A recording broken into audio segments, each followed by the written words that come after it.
لیکن میں پھر تیری مقدس ہیکل کو دیکھوں گا۔ سیلاب نے میری جان کا محاصرہ کیا، سمندر میری چاروں طرف تھا، بحری نبات میرے سر پر لپٹ گئی، میں پہاڑوں کی تہہ تک غرق ہو گیا، زمین کے اڑبنگے ہمیشہ کے لیے مجھ پر بند ہو گئے۔ تو بھی اے خداوند میرے خدا، تو نے میری جان پاتال سے بچائی۔ جب میرا دل بےتاب ہوا تو میں نے خداوند کو یاد کیا، اور میری دعا مقدس ہیکل میں تیرے حضور پہنچی۔ جو لوگ جھوٹے معبودوں کو مانتے ہیں وہ شفقت سے محروم ہو جاتے ہیں۔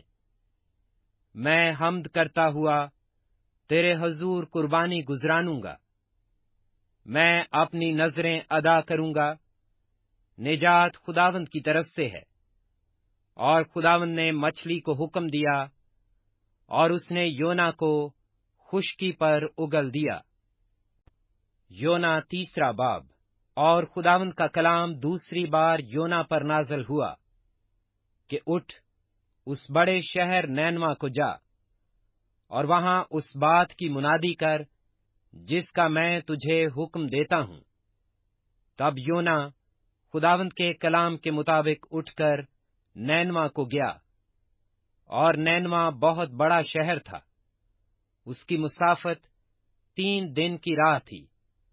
اور یونا شہر میں داخل ہوا اور 1 دن کی راہ چلا۔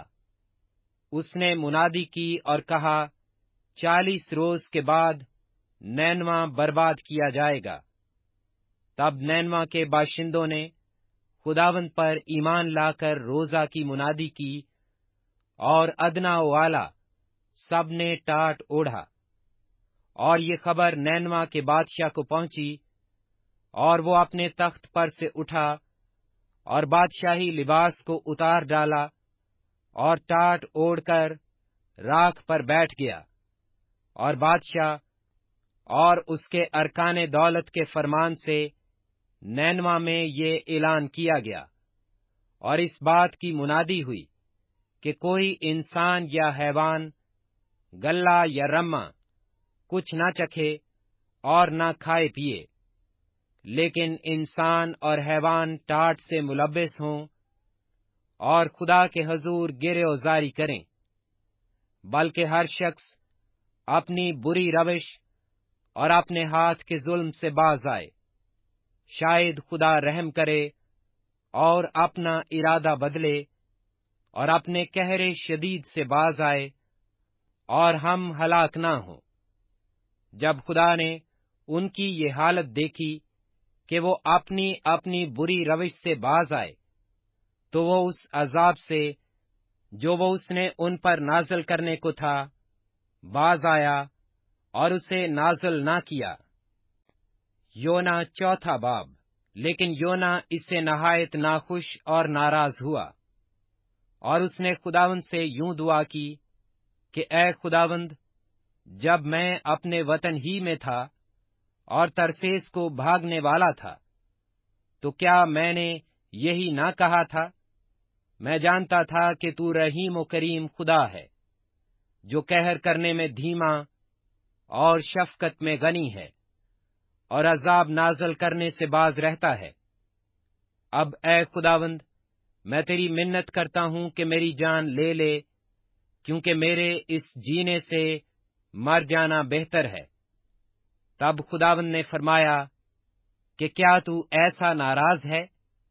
اور یونا شہر سے باہر مشرق کی طرف جا بیٹھا، اور وہاں اپنے لیے ایک چھپر بنا کر اس کے سایہ میں بیٹھ رہا کہ دیکھے شہر کا کیا حال ہوتا ہے۔ تب خداوند خدا نے کدو کی بیل اگائی اور اسے یونا کے اوپر پھیلایا کہ اس کے سر پر سایہ ہو اور وہ تکلیف سے بچے، اور یونا اس بیل کے سبب سے نہایت خوش ہوا۔ لیکن دوسرے دن صبح کے وقت خدا نے ایک کیڑا بھیجا جس نے اس بیل کو کاٹ ڈالا اور وہ سوکھ گئی۔ اور جب آفتاب بلند ہوا تو خدا نے مشرق سے لو چلائی، اور آفتاب کی گرمی نے یونا کے سر میں اثر کیا، اور وہ بےتاب ہو گیا اور موت کا آرزومند ہو کر کہنے لگا کہ میرے اس جینے سے مر جانا بہتر ہے۔